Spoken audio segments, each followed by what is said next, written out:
Bismillahirrahmanirrahim. Halo, what's up guys? Assalamualaikum warahmatullahi wabarakatuh. Welcome back to my channel di Analisa Technical Smart Money Concept. Hari ini hari Kamis tanggal 21 November 2024. Kita akan share ya analisa XAUUSD atau di gold ya. Oke, mari kita ke time frame di daily ya. Kemarin itu time frame daily membentuk bullish lagi ya candlenya. Itu bergerak dari harga open 2630.87, kemudian di close 2650.12, low-nya di 2618.88, high-nya di 2655.39. Jadi bergerak sekitar 380 pips ya, sekitar $38 per troy ounce ya. Ya, selamat buat yang ikut setup di VIP channel ya. Kemarin kita dapat profit di XAUUSD itu 100 pips lebih ya. Nanti akan kita coba bedah bagaimana saya dapat setupnya ya setelah ini ya. Oke, di time frame di daily ini sudah sampai ke level ini. Coba kita tandain di sini sebagai inducement di daily ya. Inducement daily. Artinya kalau inducement daily di atas itu kan jadi valid ya. High valid di swing high di daily ini menjadi swing valid. Kemudian dengan dia ambil inducement artinya dia akan mulai retracement ke POI di daily ya. Banyak ya, masih banyak. Kayak ini masih ada belum tertutup ya. Di sini ada gap. Kemarin hanya sampai level 26 sekitar 2636 ya. 2536 untuk low-nya. Nah, ini masih ada demand. Nah, di atas untuk sekarang ini mendekati zona drop base drop ya. Ini zona drop base drop sudah masuk area. Ya sebenarnya kalau misalkan mau nge-buy ya di time frame yang lebih kecil ya, tapi untuk di daily-nya ini ada kemungkinan atau probability di sini akan ada reaksi ya. Di sini akan ada reaksi. Kita coba cari konfirmasinya di M15 atau M5. Kita cari change of character atau candlestick pattern.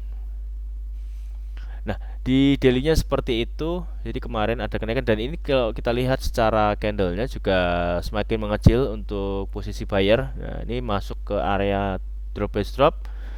SND ini kemungkinan juga akan ada reaksi. Nah, apakah reaksinya itu akan memberikan tekanan kembali terhadap emas ya? Kita akan lihat ya. Misalkan di sini ada reaksi ya, area yang dituju mungkin di sini. Ini yang skenario pertama ya. Skenario pertama seperti itu, atau skenario kedua ini reject ke bawah bikin lower low untuk di daily ya. Kemudian untuk skenario yang ketiga ini nggak di respect, jadi dia masih ada level di atasnya. Ini ada supply, ini juga ada supply ya. Ya kemungkinan masih ada reaksi lah di sini, akan ada apa ya, semacam rejection. Nah, tinggal kita lihat sejauh mana rejectionnya itu akan bergerak ya. Nah, coba kita cek di time frame yang lebih kecil ya, di 4 jam. Kita hapus dulu ya. Di 4 jam yang terakhir kemarin sudah ambil inducement di sini. Ini IDM-nya. Berarti untuk struktur ini sudah ada trading range ya. Inducement low valid di bawah menjadi low valid. High validnya berada di atas ini sama kayak di daily. Kalau kita ambil sebuah Fibonacci pakai alat ukur Fibonacci retracement, sekarang ini masih berada di zona diskon ya. Sebenarnya kalau kita nge-buy ini retracementnya kita counter trend ya, tapi ya is okay ya. Kita kan intraday. Jadi misalkan kita counter trend pun ya kita sudah tahu batasan-batasannya. Jadi area yang akan dituju sebenarnya itu di sini ya, sebagai zona premiumnya. Ini juga masih ada di 4 jamnya. Ini kan tadi kan di daily kan drop base drop. Nah, ini kalau tidak ada reaksi, tidak ada rejection ya masih akan terus naik ya. Jadi ke skenario ketiga tadi ya. Kalau skenario pertama itu kan naik, rejection, turun sampai area demand ini, dia kemudian naik lagi. Yang kedua ini langsung reaksi langsung ke bawah, bikin bos kalau di H4 ya. Kalau di daily menjadi lower low. Nah, seandainya di level ini tidak ada reaksi ya, kurang misalkan ya, secara bayar lebih kuat, maka area yang dituju ini menjadi area juga sebagai supply ya. Di sini menjadi supply, ini juga liquidity sebenarnya. Sebenarnya kalau untuk idealnya sih di area sini ya, di kita nge-sell tuh di area optimum trend entry di 2715 atau di 2736. Tapi ya stop lossnya harus diukur. Kalau nggak kuat ya kita cari konfirmasi entry di time frame yang lebih kecil ya, cari change of character seperti biasa. Jadi yang pertama di sini tadi, di sini menjadi cari konfirmasi entry-nya sama. Di sini juga akan kita cari konfirmasi entry juga. Jadi sementara ada dua zona ya. Kalau di zona yang ekstrim ini mungkin masih terlalu jauh ya. Jadi untuk minggu ini kan dari hari Senin itu dia up ya. Kemungkinan untuk hari ini mungkin ya akan ada sebuah reaksi atau reverse untuk di minggunya ya, atau di weekly-nya. Apakah dia akan sapu low weekly sebelumnya atau justru dia akan bergerak ke high weekly ya. High weekly-nya itu berarti di sini. Ini sudah ambil high ya. Minggu sebelumnya sudah diambil high-nya. Jadi kemungkinan akan ya kita coba cari sell di area-area sini lah ya. Kalau misalkan ada reaksi kita akan coba masuk entry sell. Tapi sementara kita akan cari buy dulu ya untuk menuju level sana. Di H4 seperti itu. Kemudian untuk H1, nah ini agak menarik nih H1 ini. Di eksternal dan internalnya cukup bagus secara patternnya ya, secara candlesticknya itu strukturnya lumayan oke gitu ya. Ini masih kita tandain sebagai break of structure di H1 ya. Di 1 hour ini sebagai break of structure. Kenapa di situ menjadi break of structure? Karena ini sudah ambil pullback ya. Sebagai validasi low itu menjadi inducementnya. Kemudian inducement berikutnya itu berada di ujung sini ya. Ini inducementnya di H1. Kenapa inducementnya di situ? Ya karena ini ada pullback, nggak diambil pullbacknya sampai sini ya. Ini pullback internal aja. Kemudian ini kemarin kita coba entry di sini juga nggak direspon, nggak ada reaksi maksudnya, masih tembus. Nah ini justru menunjukkan ini eksternal. Nah ini menjadi internalnya sekarang ya, jadi counter trendnya ya. Jadi secara market structure di H1 berbeda dengan H4 ya. Ini sudah menjadi area premium ya. Sudah masuk ke level 705 ya di optimum trend entry di H1. Tapi ini kalau misalkan kita entry di sini stop lossnya juga lumayan lebar itu. Nggak kuat nanti. Mendingan kita cari konfirmasi entry aja ya di sini. Ini masih menjadi ini semua kita coba pakai. Nah, ini semua menjadi level supply ya. Itu level supply-nya di situ. Jadi mungkin kita akan cari sell-nya itu lebih enak tuh di sini ya, optimum trend entry atau di 79 ya. Antara 2673, 2659 ini sebenarnya sudah mau masuk area ya. Mau masuk area. Targetnya kalau ini dia ada rejection atau ada reaksi H1, area yang akan dituju itu di sini, teman-teman. Area yang akan dituju itu di sini, ke bawah menjadi break of structure. Ini targetnya sekitar kalau kita cek ya 1400 pips atau 1400 pips atau $140 per troy ounce untuk pergerakan dari atas ke bawah. Cuman ya ini kan jauh ya, mungkin sampai minggu depan. Ya kita kuncinya harus cari konfirmasi entry untuk di area sini. Kalau misalkan kalian teman-teman mau agresif entry ya harus siap dengan stop lossnya itu berapa ya. Di sini kan agak lebar, lumayan lebar, tapi risk rewardnya kan juga lumayan besar ya. Jadi untuk H1-nya seperti itu di eksternal ya. Tapi kita coba cek di internalnya, kemarin saya dapat itu di sini. Jadi bisa diingat ya bahwasanya dengan adanya inducement di bawah ini diambil, artinya harga ini akan mulai retrace ya. Sekarang kita akan cari di internalnya apakah sudah ada strukturnya. Kemarin itu di H1 sudah ada dan saya entry di H1-nya. Ini kan kemarin yang kita dapat 198 pips ya dari bawah ke atas ini. Nah, ini secara kita coba runut ya. Ini inducement, kemudian ini menjadi break of structure di H1. Kemudian ini juga inducement juga ya di H1. Dan ini di H1 kalau di FX Open ya dia kena close ya, close body itu sebenarnya bos tapi tipis. Nah, ini yang kemarin agak ragu-ragu, makanya saya entry di sini itu yang pertama kena stop loss ya. Berapa ya? 40 pips kalau nggak salah, tapi saya entry lagi karena cuman ambil liquidity. Jadi saya dapat entry itu dua kali entry. Yang pertama kena stop loss, ambil liquidity karena entry saya itu di sini. Di sini entry, stop lossnya di bawahnya sini. Itu sekitar berapa pips ya? Sekitar 30 pips, 40 pips lah. Nggak banyak ya. Tapi sebenarnya kalau kita lihat diturunkan di time frame lebih kecil itu malah ada informasi yang lebih akurat ya. Nah, ini di H1 akhirnya yang tadi ini bos. Nah, ini seharusnya menjadi break of structure juga. Loh, kok break of structure? Kan harusnya ada inducement. Jadi di sini kita low validnya ini menjadi ini ya, sekaligus low valid menjadi inducementnya gitu. Bisa ya, bisa ya, artinya selama ini dia tidak break body candle ya ini akan selalu jadi liquidity ya. Inducement, kalau ya inducement itu liquidity internal ya. Ini terjadi satu, jadi internal dan eksternal. Di internalnya jadi dirangkum dari inducement, dan untuk eksternalnya dia dari low validnya ya. Jadi ini masih liquidity sweep ya, belum berubah. Kalau ini break body candle, saya tunggu kalau misalnya jadi break body candle ya akan berubah arahnya dari boss menjadi change of character. Saya akan coba entry di sini, tapi kan ini nggak ada break body ya.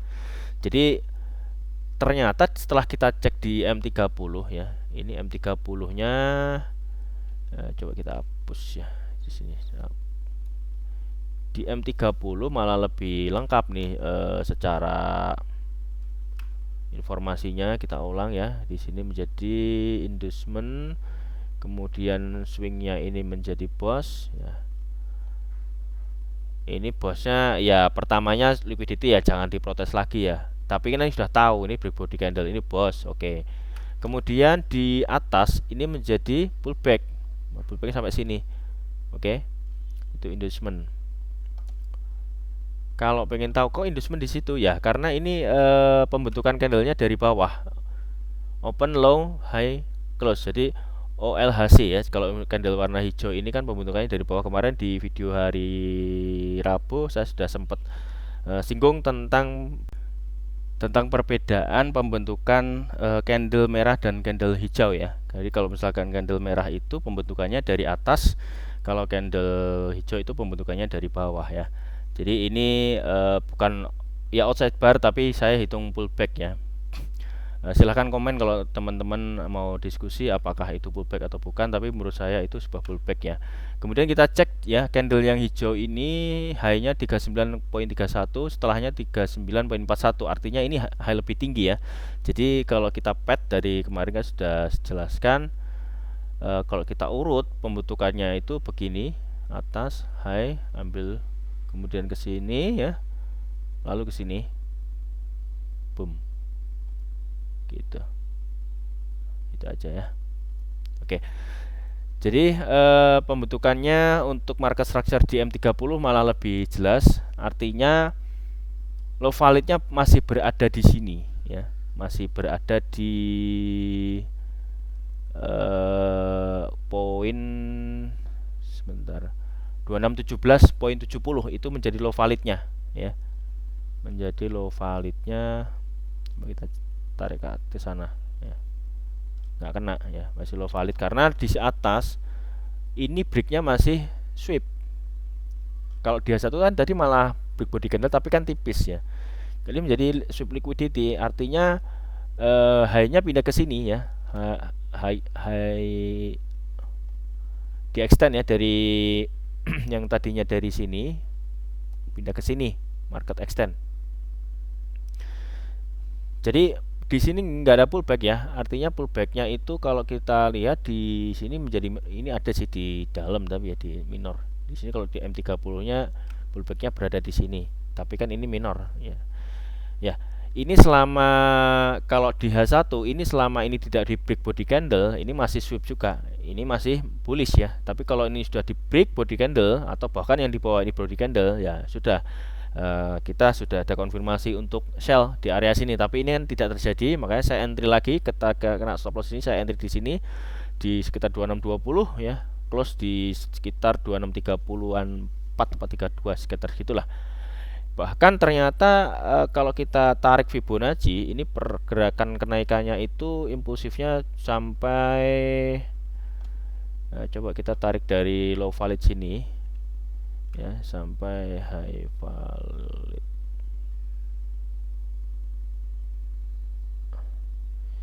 Itu di Fibo minus 0,618 2656 ya. Kemungkinan masih akan up sampai 2665 sampai 2669 sampai 2670 mungkin masih ada. Tadi kan kita udah cek di H1 masih ada area supply di atasnya ya. Jadi kalau sekarang ini berada di zona optimum trade entry tapi belum ada tanda-tanda untuk reverse ya. Untuk reverse ke bawah itu belum ada. Jadi kita masih coba tunggu. Kalau misalkan mau entry buy ya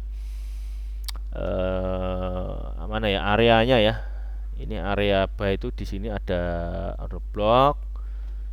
Ini kan jadinya di sini menjadi bos ya. Di M30. Kemudian pullbacknya di mana? Pullbacknya di sini. Oh, jadi M30 di situ menjadi liquidity ya.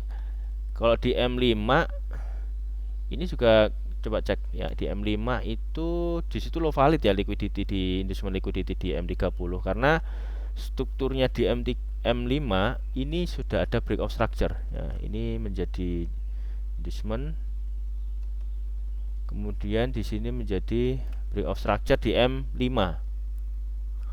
Cuman belum ada inducement di sini. Kalau misalkan di sini di M5 ini ada higher high ya, kemudian dia ambil ambil inducement, maka harga diharapkan akan ke atas lagi. Terus mana area yang kita tandain sebagai order block untuk entry buy? Nih di sekitar 2649 sampai 2640 itu untuk entry buy di M5. Tapi ya dengan syarat sebenarnya harus bikin higher high biar ada inducement. Inducementnya nanti di sini. Tapi ingat low valid di M5 ini tadi menjadi inducement di M30 loh ya. Jadi mesti hati-hati kalau misalkan kita harus hitung berapa stop lossnya. Jadi nggak ada masalah kita hitung stop lossnya dengan lot berapa ya, kita sudah tahu kehilangan itu bakal berapa dolar maksudnya. Jadi sudah ada perhitungan, sudah kita mitigasi resiko sebelum kita entry. Jadi tidak ada yang namanya kita nyesel atau nyalain diri sendiri atau bahkan nyalain orang lain gitu ya. Karena kita sudah tahu resikonya. Kalau resiko trading itu ya kena stop loss gitu ya. Kalau taking profit itu hanya bonus saja. Jadi yang kita harus tanamkan dalam pikiran kita bahwasanya stop loss itu hal yang pasti. Itu resiko yang akan kita terima, kehilangan sebagian dari equity. Tapi kalau tanpa stop loss justru ya bakal habis ya equity kita, ya margin call gitu. Ya makanya penghitungan lot itu sangat erat kaitannya dengan money management, kemudian nanti juga akhirnya berpengaruh ke psikologi trading. Teman-teman kemarin ngeluh, "Bang, TP-nya kecepatan ya." Ya nggak apa-apa, yang penting profit aja gitu, yang sesuai trading plan. Kalau emang trading plannya begitu ya nggak apa-apa, asalkan masih profit gitu ya. Yang repot itu taking profit tapi masih menyesal, itu kan repot ya. Jadi profit aja masih nyesel, tahu gitu tak TP-nya nanti gitu kan. Berarti itu tidak sesuai dengan trading rule. Kalau misalkan TP taking profit partial ya is okay. Jadi tinggal nanti misalkan ada layer yang beberapa layer gitu ya, 1 atau 2 gitu, kita sisakan pakai stop lossnya kita geser ke break even ya. Jadi kalau misalkan ternyata harga itu berbalik arah, kita tidak rugi apa-apa gitu. Tapi kita sudah ambil taking profit ya. Kita kan nggak pernah tahu namanya market itu bakal seperti apa. Kita hanya menganalisa, memperbesar probabilitas. Jadi analisa itu bukan jaminan pasti profit, metode itu bukan jaminan pasti berhasil, tidak. Jadi ini hanya sebuah eh, game of probability. Jadi itu yang harus kita tanamkan ya. Taking profit aja nyesel, apalagi kena stop loss ya. Nyeseknya kayak apa ya? Makanya kita harus tahu bahwasanya stop loss itu hal yang pasti. Kita harus siap dengan resiko itu. Jadi kalau misalnya tidak siap dengan resiko itu ya sebaiknya harus kita pikirkan matang-matang untuk masuk ke dunia trading. Oke. Jadi untuk hari ini kita coba tunggu apakah memang ini kita lanjut bullish sampai area ada reaksi ya. Kita sudah tandain beberapa area tadi dari daily, H4, H1 bahkan di M5 ya. Di M1 ntar aja deh di VIP signal. Saya juga kadang-kadang sekarang udah mulai di menit ya, 1 menit ya. Buat teman-teman yang ingin join VIP silahkan klik link di deskripsi untuk mentorship private ya. Silahkan juga linknya ada di deskripsi. Untuk channel gratisnya silahkan cek ya. Untuk admin kita hanya satu, coba cek di channel Telegram itu sudah ada pengumumannya. Kemudian teman-teman yang belum subscribe silahkan subscribe, kemudian klik like, komen, lalu share ke semua sosial media teman-teman dan nyalakan loncengnya agar mendapatkan update video terbaru dari kami. Kemudian kita cek ke indeks dolar ya, apa yang terjadi di indeks dolar untuk hari ini. Indeks dolar adanya gap ya, ada penurunan ya. Sepertinya ini ada akumulasi, ada naik ya, ada akumulasi. Dia sekarang lagi bikin akumulasi ya. Ini megaphone ya. Probability-nya dia akan ke bawah break lalu lanjut naik ya. Jadi ada kemungkinan untuk XAU itu kalau nggak nakal ya itu kemungkinan ada koreksi ya, untuk misalkan dia berhasil break untuk di indeks dolar ya. Ini menjadi liquidity, dia akan ambil lalu lanjut ke atas ya. Kemudian kita coba cek di news. Oke, kita sudah ada di news ya. Di hari Kamis tanggal 21 November ada rilis data nanti jam 8.30 malam ya, atau jam setengah 9 malam waktu Indonesia Barat. Itu untuk indeks dolar ada unemployment claims. Di sini ada data previousnya 217.000, kemudian untuk forecastnya 220.000. Jadi ada prediksi kenaikan angka unemployment ya. Jadi diharapkan kalau ternyata actualnya ini lebih kecil dari forecast, maka itu akan bagus atau positif kepada reaksinya terhadap indeks dolar. Tapi yang terlihat di sini adalah forecastnya lebih besar. Jadi di sini kemungkinan kalau ternyata actualnya sama atau lebih besar daripada forecast, maka itu akan bad untuk indeks dolar. Jadi kemungkinan tadi ya meneruskan turun baru akan naik ya. Maka perlu diingat bahwasanya untuk news ini sebenarnya sifatnya temporer ya. Jadi sementara hanya beberapa waktu, nanti efeknya akan kembali ke market structure. Jadi untuk pengguna smart money concept sebenarnya tidak terlalu khawatir ya dengan adanya news. Ini cuma sebagai tambahan aja, karena tidak jarang namanya forecast di sini malah justru terjadi kebalikannya gitu. Nah, ini ada tambahan ya untuk Jepang Yen. Hari ini ada BOJ Government Ueda Speaks. Jadi waktunya tentatif. Jadi ada kemungkinan untuk pair dari Jepang Yen akan ada volatility ya. Misalkan USD JPY, AUD JPY, GBP JPY dan lain-lain ya, yang ada pair sama dengan Jepang Yen ini bakal ada pergerakan yang cukup volatile, entah itu up maupun down ya. Nanti mau dicek aja di market structure-nya di Jepang Yen. Nah, oke, kembali ke chart. Oke, kita sudah ada di chart lagi ya. Jadi kita ada coba plan untuk sell, tapi harus tunggu konfirmasi karena di sini semua menjadi liquidity ya. Apakah ambil break akan dia menjadi di H17 akan menjadi change of character, maka kalau change of character maka kuat masih akan bullish sampai minimal areanya itu di sini ya. Ini masih ada area supply juga, kalau misalkan itu tembus sampai di 2719 2761 cukup lebar. Masih ada probability. Jadi masih kita coba pertimbangkan kalau misalkan di sini ada reaksi tapi nggak sampai bawah sana, ya kita ambil risk to rewardnya itu fix RR aja. Jadi kita nggak perlu tamak-tamak 100 pip 200 pip untuk per hari, itu juga udah cukup lumayan gitu ya. Mungkin untuk analisa daily hari ini untuk XAU USD atau Decode ini cukup ya. Mudah-mudahan apa yang kita analisakan ini menjadi kenyataan, dan saya doakan mudah-mudahan teman-teman yang melihat video analisa ini mendapatkan manfaat dan profit yang maksimal. Oke. Terima kasih banyak sudah menonton video ini sampai selesai, dan jangan lupa subscribe, like, komen, dan share ke semua sosial media teman-teman, lalu nyalakan loncengnya agar mendapatkan video terbaru dari kami. Dan akhir kata, see you in the next video. Assalamualaikum warahmatullahi wabarakatuh.